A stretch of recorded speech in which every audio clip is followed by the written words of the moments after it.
Hello, ladies and gentlemen. I hope life is treating you well. We are about a week away from the launch of the biggest Dead Island 2 update yet, and as to be expected, a lot of new info and gameplay has started to come out, and we're going to talk about it all. There's a lot of new gameplay focused around the new Bobcat Slayers, showing off their new weapons, their exclusive traps, and now we have a better idea for what the replacement for Fury Mode is, and it's called Bond. By killing zombies with your teammates, you build up a Bond meter, and once it's full, you can activate a signature skill, which can be chosen in the skill tree for each Bobcat, as you see here. I can tell a few of these moves like Rav's charge attack are skill cards the Slayers would use, but for the most part, the skill trees are mostly all new abilities that revolve around what each class uses. I personally think Dez will be my go-to class because of that grenade launcher, but what do you think? What stands out to you? Now, remember that time Goat Sim did a parody of the OG Dead Island 2 trailer? Well, it all comes full circle as there's a new Goat Sim shovel that can be earned by playing New Game Plus. In general, it's just really nice seeing how much of this content is straight up free, but there will be a few small additions that you can also purchase, like this Kingdom Come Deliverance 2 Weapons Pack. I would try to say the names of the weapons, but I know damn well I'd butcher it. So here's some gameplay to give you a better idea of what to expect. I'd assume you can also get this by buying the Ultimate Edition too, but regardless, I don't mind a few extra packs here and there because of how much free content we're really getting with this update. More recently, a new trailer for New Game Plus has released, which didn't really tell us much more beyond the fact that the Slayers will be getting a Bobcat themed skin bundle, which I knew was coming and I've teased before, but I did not think it'd be free. That caught me by surprise. My guess is to unlock their Bobcat outfit, you have to complete New Game Plus with them. The trailer for New Game Plus also mentions new zombies, but my guess is it means new zombie variants and not something completely new like a Clotter or the Whipper. Hopefully we actually see these zombie types spread out across the main game when we play New Game Plus, because they're cool, it's just they're stuck in the Sola DLC. Might be a hot take though, I know a lot of people hate these guys. Funny enough, a moment ago, literally in real time as I'm talking to you, a new photo for New Game Plus got released, showing us one of the new Screamer variants, which looks quite creepy I will admit. But now there's gonna be a whole subclass of Apex zombies for New Game Plus called Revenants, which is what this Screamer is. Revenants take on this dark new look and apparently have tweaked capabilities and behaviors, which we don't really know what that means, but we'll eventually find out. So one thing to keep in mind with New Game Plus is the fact that it's not gonna make the game a ton easier like many of you are probably expecting or wanting. So while you do get to start with any weapons or skill cards you obtain in your last playthrough, it's not gonna be a breeze. Luckily though, there are more skill card slots, so that way you can increase your build and go a bit crazier with it. Overall, the player will have more freedom, which I think is a good thing because I like the skill cards, it's just they got boring after a while. Normally by the end, all the Slayers would feel the same gameplay wise, so I'm really glad they're taking that into account and actually listening to feedback. Although, I will admit, something tells me deep down that this is it. It's possibly the last big Dead Island 2 update and they're ending off with a bang. At least I think so. We may get a few occasional updates and patches to the Horde Mode, but I never say this, but after this, I actually just hope they move on. Deep Silver Fish Labs was heavily involved in working on the Horde Mode because I think Dan Buster is already working on the next big thing, which I think is Dead Island 3, at least I hope. Dead Island 2 is Deep Silver's biggest game launch ever, so there's a 0% chance they let the series fade away, so I think it'll come back, it's just a matter of when, you know? I just pray it's not another 7-year wait.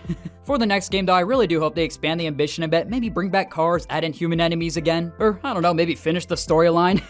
Seriously man, I've been blue-balled, I want to know what happens. Anyways, that's gonna be it from me for today, so thank you all for watching. The new modes look great, but I can't help but think of what's next and beyond for the franchise, and I hope I'm in my 20s still by the time I find out. With that said, feel free to like the video, subscribe if you want to stop by for the next one everyone. Cheers.